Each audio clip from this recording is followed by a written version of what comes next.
Hello everyone!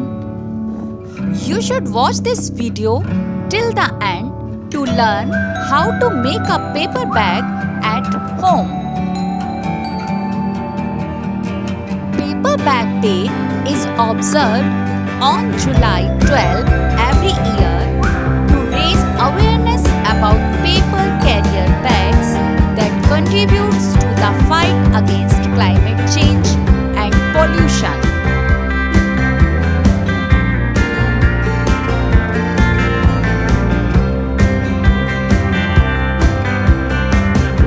Thank you for subscribing this channel, and if you have not subscribed yet, it's better late than never.